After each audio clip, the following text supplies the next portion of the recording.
Bonjour, aujourd'hui nous allons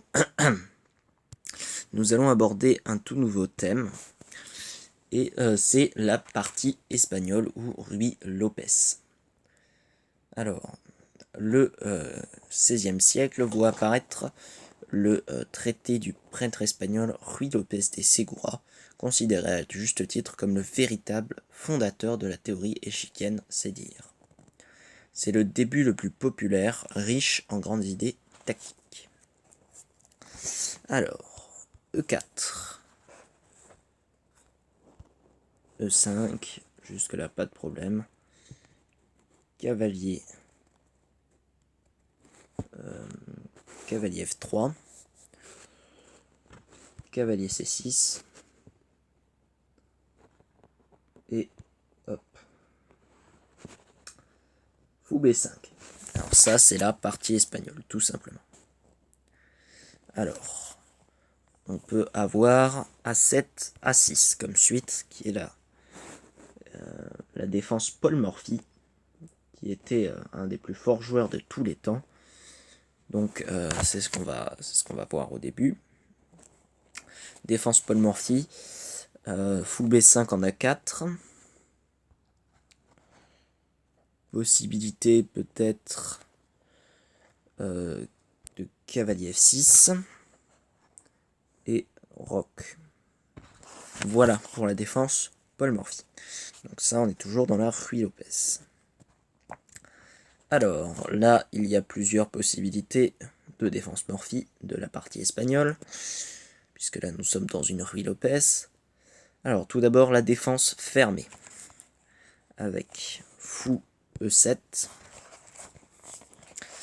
Après fou E7, il y a tour E1, et l'ordinateur est génial. D7. Alors là, l'ordinateur me demande D5, mais selon moi, D6 serait possible et certainement plus intéressant même que D7, que D5.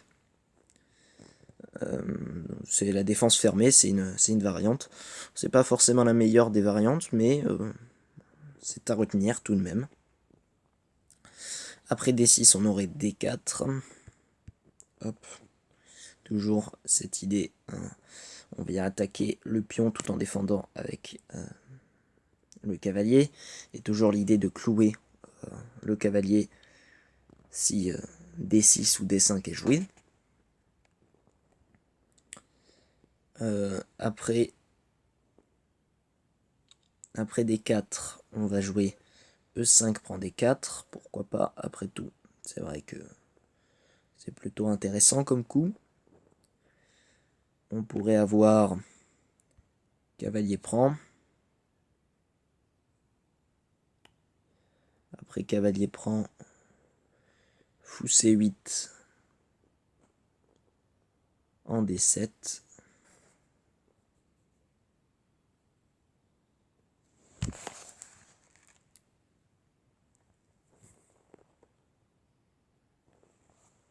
Fou C8 en B7. Et peut-être... Alors là, on peut voir que les blancs dominent le centre, hein, très clairement. Puisqu'on a le cavalier, le pion. Si cavalier, on peut voir que si cavalier prend, on a reine prend. Même si l'attaque avec le fou est possible. Donc finalement, c'est plutôt intéressant. Et les noirs viennent de fermer la colonne E. On peut voir que la colonne E est fermée, puisqu'on a le fou en E7. Voilà. Alors, donc ça c'était pour la défense fermée. Donc à retenir, hein, mais c'est pas de ça vraiment qu'on va parler. Hop, voilà. Alors la deuxième variante, c'est la défense ouverte. Donc ça aussi pas à retenir exceptionnellement, fabuleusement, parfaitement bien. Mais pourquoi pas. C'est cavalier E6 prend E4. Alors là, c'est la défense ouverte. En anglais, c'est la Tarrasch Defense. Oui, un peu comme la française. Alors, on a D2, D4. Cette fois-ci, on joue bien B7, B5. Fou A3 en B3. On voit bien que la diagonale A2 à G8 est prise pour le fou. C'est ce que viennent contrer les noirs en jouant D5. Après D5, on a D prend E5, fou E6, C3, et après fou F5, et bien on peut voir que on a de nombreuses variantes, hein, ça n'en est qu'une. Mais là on peut voir que la colonne E n'est pas ouverte, hein, pour les blancs, donc finalement les noirs ont une position qui se tient, contrôle le centre, et donc vont pouvoir certainement gagner la partie.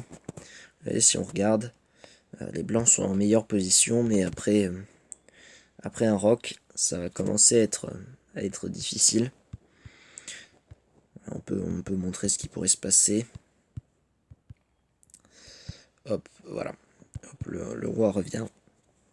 Et là, on voit que la colonne E est ouverte. D'accord.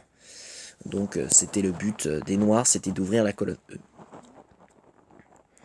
On voit que les blancs sont un peu moins bien que les noirs. Un peu moins bien. Parce que leurs fous sont les fous blancs, le fou noir surtout, est un peu tout seul. Et on a une tour en moins. Bien qu'on ait un fou de plus. Un fou, un cavalier de plus. Voilà. Donc maintenant on va voir ce qui nous intéresse vraiment. Donc on peut revenir à la position de base. Il faut se souvenir des premiers coups. Donc, hop. E4, E5. Partie du pion du roi.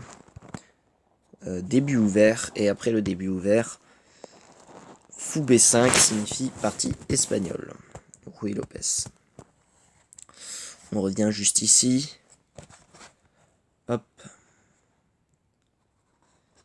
Alors on a encore cavalier F6, roc, cavalier prend.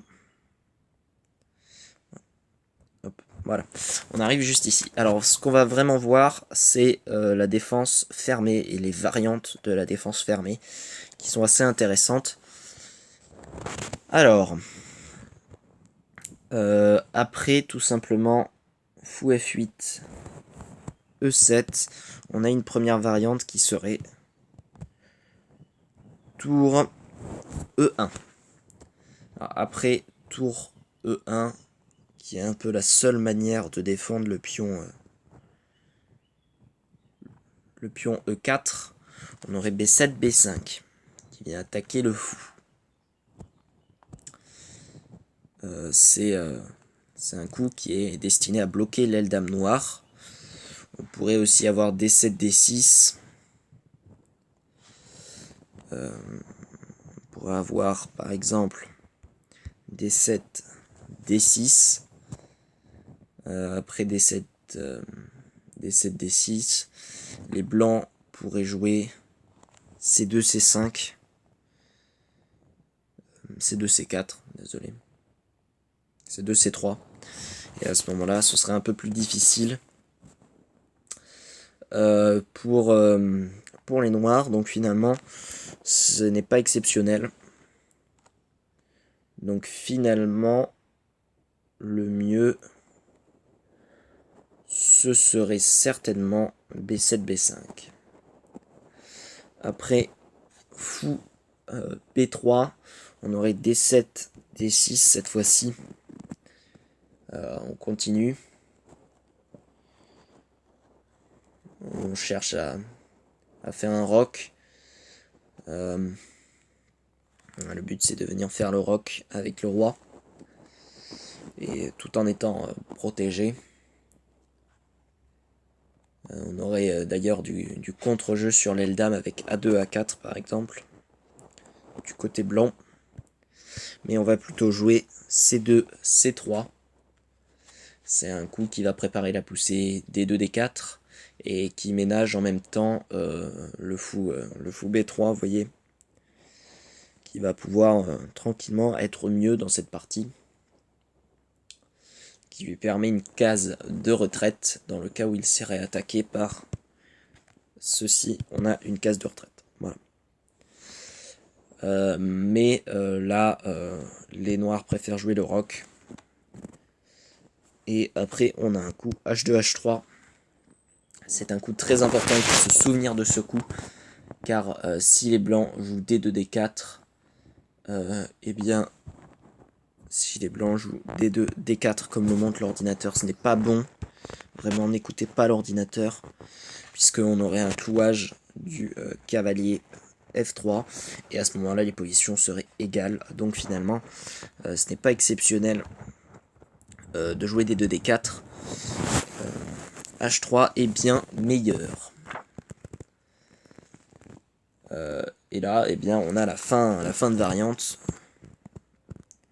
Après H2, H3, là, cette fois-ci, on a D2, D4.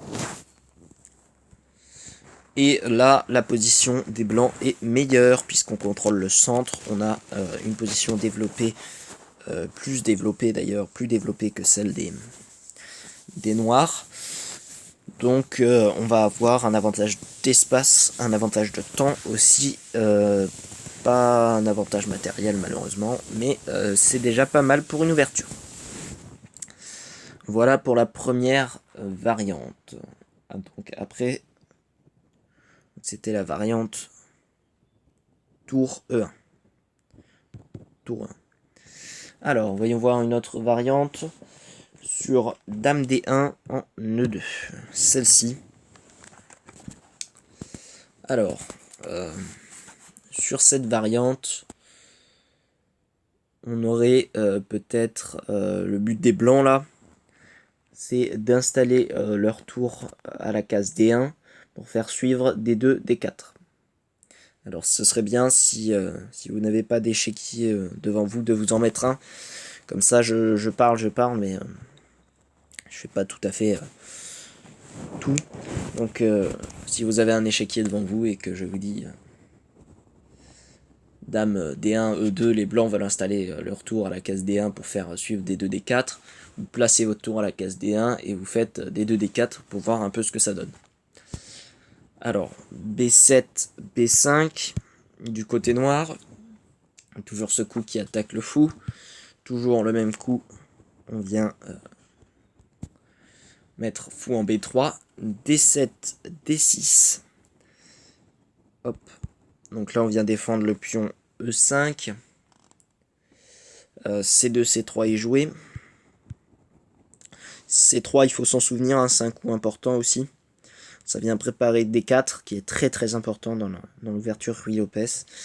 S'il y a quelque chose dont on doit se souvenir, c'est bien des 2 D4 soutenus par C2, C3. Puisque dans quasiment toutes les variantes, ça y est. Après C2, C3, on aurait cavalier C6 en A5. Donc là, on vient attaquer le fou et on voit que on a bien la case de sortie du fou en C2. Et là, un coup assez intéressant qui est C7, C5. Pourquoi un coup intéressant ? Parce qu'après D2, D4, Dame D8, C7, eh bien, les noirs obtiennent un bon jeu au centre. Leur pion avancé E4, B5 et C5 bloquent provisoirement l'aile dame, ce qui leur laisse le temps de terminer leur développement. Donc là, les noirs sont mieux que les blancs. Donc vraiment, si pour les noirs, vous devez utiliser une variante, ce serait celle-ci. Et pour les blancs, il faudrait utiliser peut-être... Il faudrait peut-être utiliser la troisième variante qui va être celle que je préfère utiliser moi. Alors, donc, c'est la variante. Hop. Après fou B8, eh bien, on aurait peut-être fou A4 en C6. Donc, fou prend.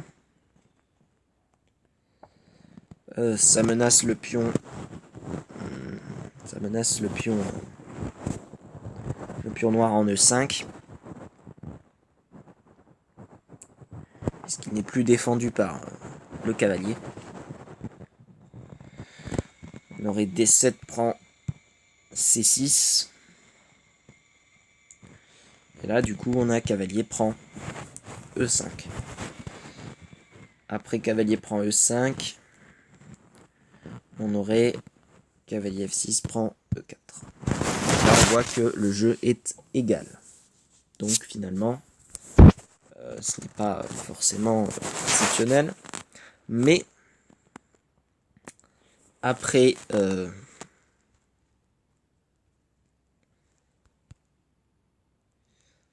après, tout simplement, fou prend C6, on pourrait peut-être envisager D4 prend D6, B7 prend C6, désolé. Et là, on pourrait imaginer quelque chose comme Dame D8 E7, puis D4 prend E5,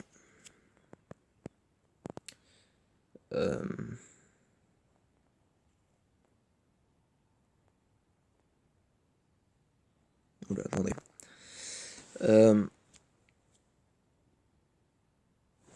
Oui, j'ai raté un épisode. Après, c'est là. C'est à ce moment-là. Eh bien, plutôt, les noirs pourraient tenter, pion prend, et les blancs pourraient tenter ceci. Pourquoi pas. D2, D4. On aurait...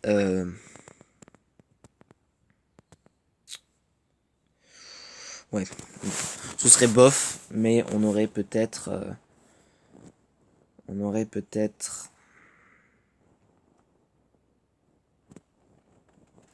ce serait bof, hein.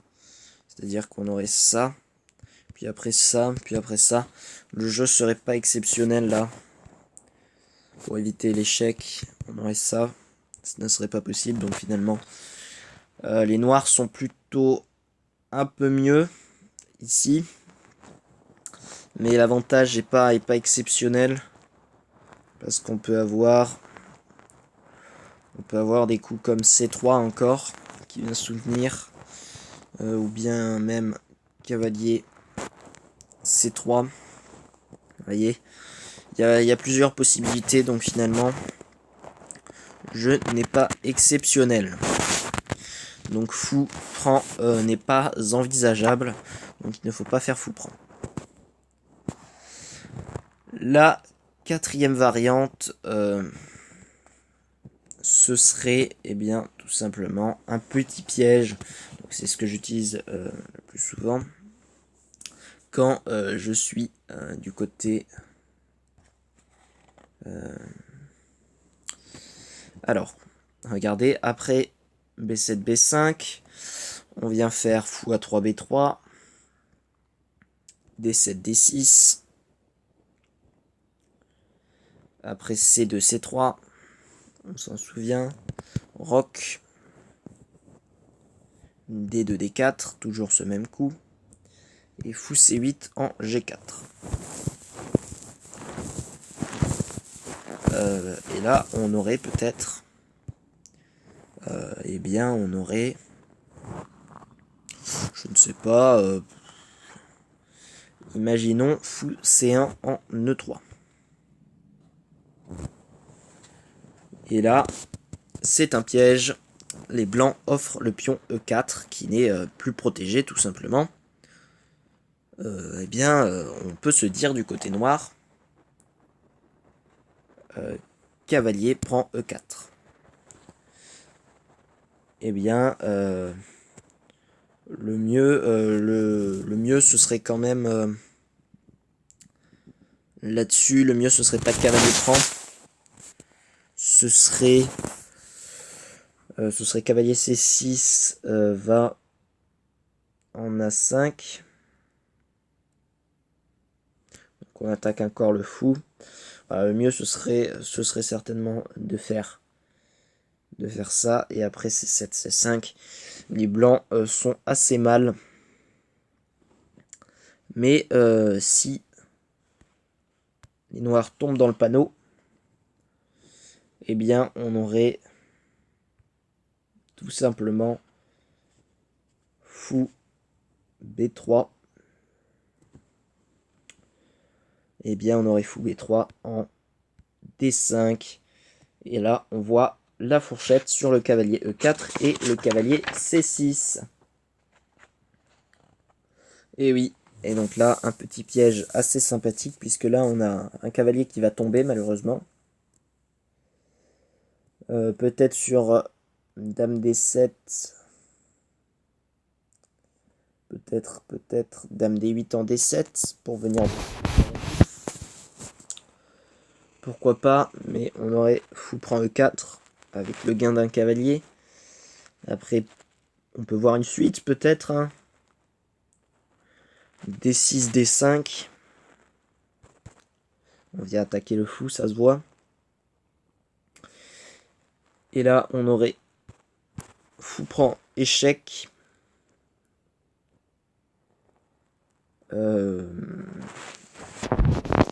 Après, roi prend.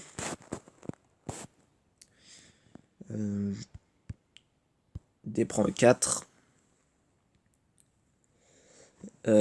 Cavalier C6, E5. Vous voyez que ça va très très mal actuellement là pour cavalier prend. Pour les noirs, c'est très très compliqué. Ils essaient de se sortir comme ils peuvent. Mais et puis on aurait fou G4 en D1.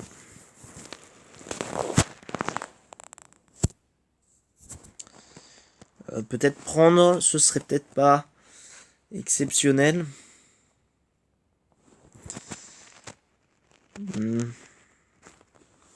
Est-ce qu'à partir de ce moment-là, on n'aurait pas quelque chose de mieux à faire? D4 prend E5, ça c'est juste. Cavalier C6 prend E5, ça pourquoi pas. Cavalier prend, ok. Et à partir de ce moment-là, on aurait peut-être quelque chose de mieux. Qui serait...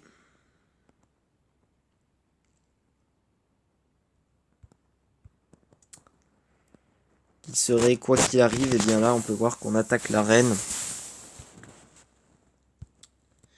Et là on voit que on a peut-être la possibilité de récupérer le fou derrière. Et là du coup là on peut voir que la partie est perdue hein, malheureusement.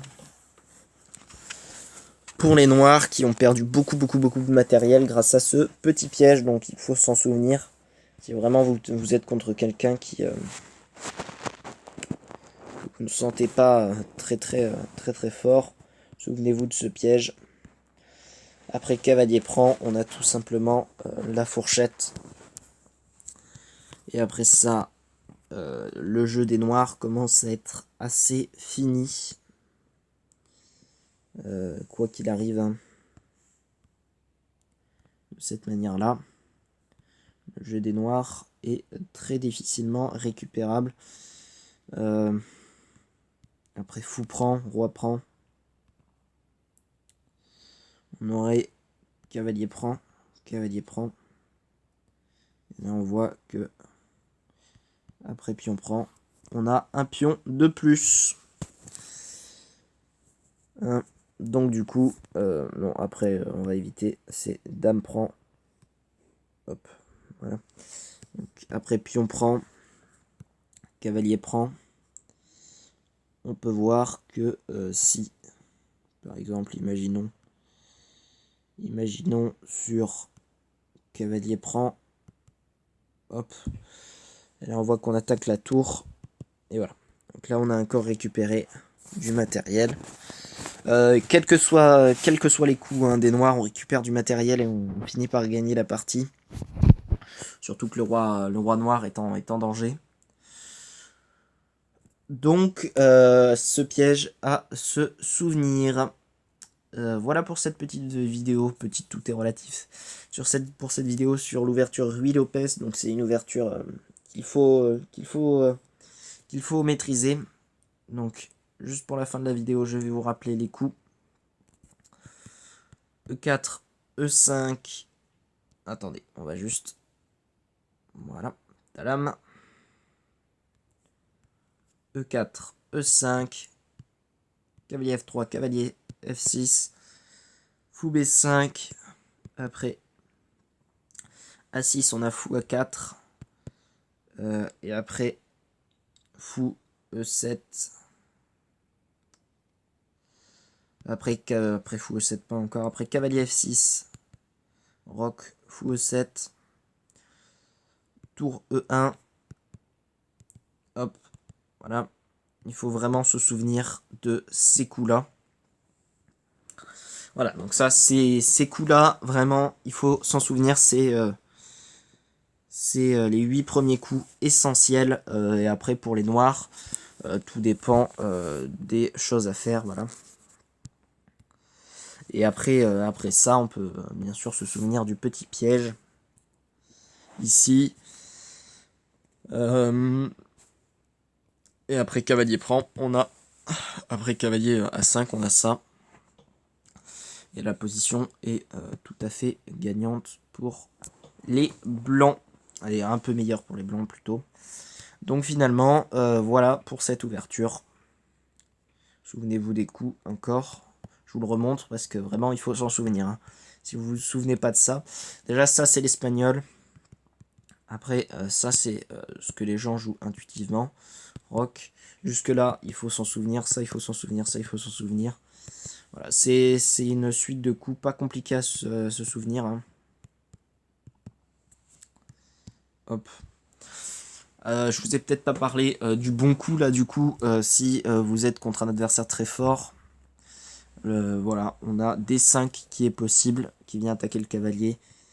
Mais moi j'utilise pas trop hein, ce genre de truc. Voilà, hop. Ça c'est l'ouverture qui commence à être assez difficile avec des outils tactiques beaucoup plus difficiles. Alors ça je vous explique pas.